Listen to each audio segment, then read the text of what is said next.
ಶಿವ ಶಿವ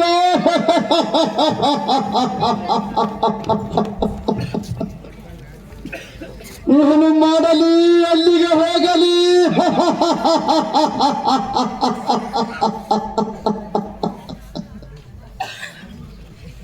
ನನಗೆ ಎಂತ ಪರಿಸ್ಥಿತಿ ಬಂದೊದಗಿತ್ತು ದೇವ, ನನಗೆ ಎಂತ ಪರಿಸ್ಥಿತಿ ಬಂದೊದಗಿತ್ತು.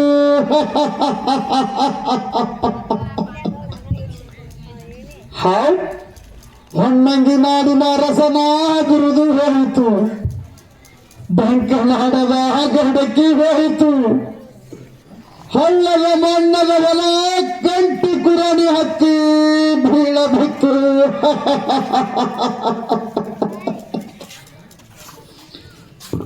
ಆನೆ ಅಂಬಾರಿ ಹೋಯ್ತು, ಒಂಟೆಯ ಪಾಗ ಹೋಯ್ತು, ಹೆಣ್ಣಗಳ ಹಿಂಡು ಸತ್ತು ಬಿದ್ದು. ಹಿಂಗ ಆಲ್ವಾರೈತ್ರಿ ಇವರು ಒಣಗಿ ಮೈ ಮ್ಯಾಲ ಹದಿನ ಹರುತ್ತಿ ಅಪ್ಪಿ ಹಚ್ಚಿದ ಸೀಡಿ ಬಂದೈತಿ. ಬೆಳ್ಳಿ ಬಂಗಾರ ಕೆಬ್ಬನಾಗಿ ಬಿದ್ದವು, ವಜ್ರ ಹೊಡಿರವಲ್ಲ ಕಲ್ಲಿನ ಹೊರವಾಗಿ ಬಿದ್ದವು. ಬುಟ್ಟಾಗ ಹಿಟ್ಟಿಲ್ಲ, ಕಟ್ಟಾಗ ರೊಟ್ಟಿ ಇಲ್ಲ, ಎಷ್ಟಂತ ಹೇಳಲಿದೇವ, ಹೊಟ್ಟಿಗೆ ಗತ್ತಿಲ್ಲದೆ ಪಟ್ಟಿಗೆ ಹುಚ್ಚ ಕುಡಿಯುವ ಎಳೆ ಬಂದೈತಿ. ಇದು ಯಾವ ದೇವರ ಶಾಪವೋ, ಇದು ಯಾವ ಜನ್ಮದ ಪಾಪವೋ.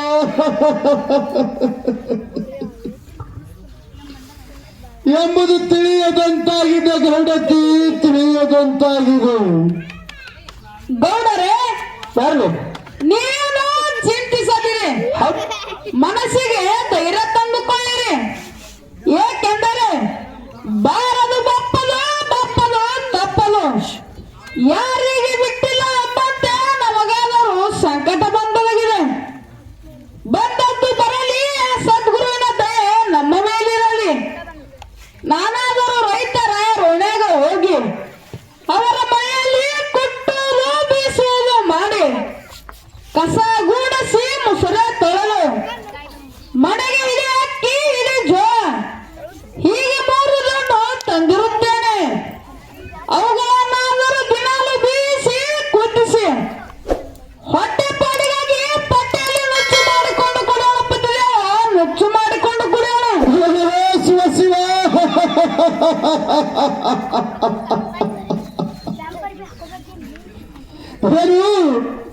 ಊರ ಗೌಡತಿಯಾದ ನೀನು ರೈತರಾಯರ ಮನೆಗೆ ಕೆಲಸಕ್ಕೆ ಹೋಗಿ ಕುಟ್ಟುವುದು ಬೀಸುವುದು ಮನೆಗುಡಿಸಿ ಮುಸರೆ ತೊಳೆಯುವುದು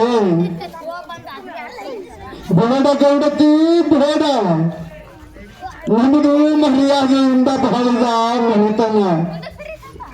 ನಮ್ಮ ಮನೆಯಲ್ಲಿ ಸಾವಿರಾರು ಹಾಲುಗಳು ದುಡಿಯುತ್ತಿದ್ದರು. ಅದನ್ನೇ ನಾವು ಮಂದಿಯ ಮನೆಗೆ ಕೆಲಸಕ್ಕೆ ಹೋಗುವುದು ಬೇಡ ಗೌಡತಿ ಬೇಡ. ಗೌಡರೇ, ನೀವೇನು ದುಃಖ ಮಾಡಬೇಡಿರಿ. ಹೊತ್ತು ಬಂದಾಗ ಶಿವನು ಕತ್ತೆ ಕಾಲು ಹಿಡಿದಂತೆ ನಾವಾದರೂ ನಡೆಯಬೇಕಾಗಿದೆ. ಕಾಯಕ ಕೈಲಾಸ ಎಂಬಂತೆ ದುಡಿದು ತಿಂದರೆ ಯಾರ ಅಂಜಿಕೆ ನಮಗಿಲ್ಲ ಗೌಡರೇ, ಯಾರ ಅಂಜಿಕೆ ನಮಗಿಲ್ಲ. ನೀನು ಹೆಚ್ಚಿನ ಧ್ವನಿ, ನೀ ಹೇಳುವ ಮಾತು ನನಗೂ ಕೂಡ ಸರಿ ಅನಿಸುತ್ತದೆ. ನೀನಾದರೂ ರೈತರಾಯರ ಮನೆಗೆ ಕೆಲಸಕ್ಕೆ ಹೋಗಿ ಕುಟ್ಟಿ ಬೀಳಿಸಿ ಬರುವಾಗ ನಾನೇಕೆ ಸುಮ್ಮನಿರಲಿ? 16 ಎತ್ತಿನ ಒಕ್ಕಲುತನ ಹೋಗಿ ಕುಂಟೆತ್ತ ಕುರುಡು ತಾನ ಉಳಿದವು. ಅವುಗಳನ್ನಾದರೂ ತೆಗೆದುಕೊಂಡು ನಾನಾದರೂ ಹಳ್ಳದ ಮಣ್ಣದ ಹೊಲಕ್ಕೆ ಹೋಗಿ ನೇಗಿಲು ಹೂಡಿ ಕಸ ಹಸಲು ಮಾಡುತ್ತೇನೆ. ನೋಡು ಗೌಡತಿ, ನಮ್ಮಲ್ಲಿ ಸಿರಿ ಸಂಪತ್ತ ಇದ್ದಾಗ ನಮ್ಮ ಮನೆಯಲ್ಲಿ ಸಾವಿರಾರು ಹಾಲುಗಳು ದುಡಿಯುತ್ತಿದ್ದರು. ಅನ್ನ ತೀರಿದ ಮೇಲೆ ತನ್ನವರು ಯಾರಿಲ್ಲ ಎಂಬಂತೆ ಎಲ್ಲರೂ ನಮ್ಮನ್ನು ನೋಡಿ ಅಪಹಾಸ್ಯ ಮಾಡಿ ನಗುವಂತಾಯ್ತು. ನೋಡು ಗೌಡತಿ, ನಗುವಂತಾಯ್ತು. ಗೌಡರೇ, ತಾವು ಸಜ್ಜನರು ದಯಾನ್ವಿತರು. ನಮ್ಮಂತವರಿಗೆ ಇಂಥ ಸನ್ನಿವೇಶ ಬರಬಾರ್ದಿತ್ತು.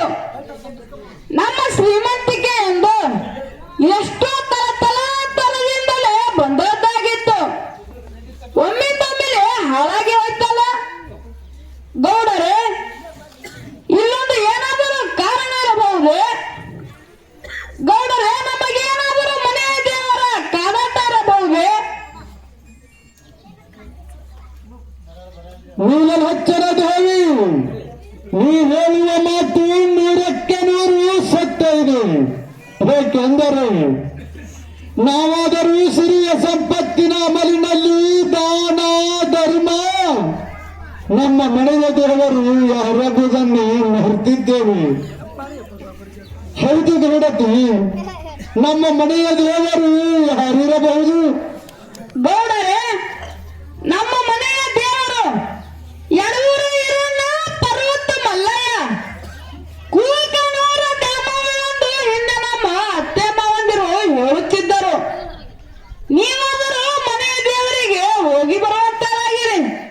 ಗೌಡತಿ, ನಾನಾದರೂ ನಮ್ಮ ಮನೆಯ ದೇವರಿಗೆ ಹೋಗಬೇಕೆಂದರೆ 3 ದುಡ್ಡಿನ ಎಣ್ಣೆಯಾದರೂ ಬೇಡವೇ? ಹಿಡಿಯತ್ತು ಬಾಣ ಬೇಕು ಗೌಡತಿ. ನನಗೆ ಏನು ಮಾಡಬೇಕೆಂದು ತೋಚದಾಗಿದೆ. ಗೌಡರೇ, ನೀವೇನು ಯೋಚಿಸಬೇಡಿರಿ. ನಾನಾದರೂ ರೈತರ ಋಣಾಗ ಹೋಗಿ ಅವರ ಮನೆಯಲ್ಲಿ ಕೊಟ್ಟುವುದು ಬೀಸುವುದು ಮಾಡಿ ಕಸ ಗೂಡಿಸಿ ಮುಸರೆ ತೊಳೆದು 3 ಮನೆಯಿಂದ ಬಂದ ಹಿಡಿ ಅಕ್ಕಿ ಹಿಡಿ ಜೋಳ 3 ದುಡ್ಡು ಕಟ್ಟಿಕೊಡುತ್ತೇನೆ. ನೀವಾದರೂ ಮನೆಯ ದೇವರಿಗೆ ಹೋಗಿ ಬರುವಂತರಾಗಿರಿ. ಆಗಲಿ ಗೌಡತಿ, ಗಂಟೂಟ.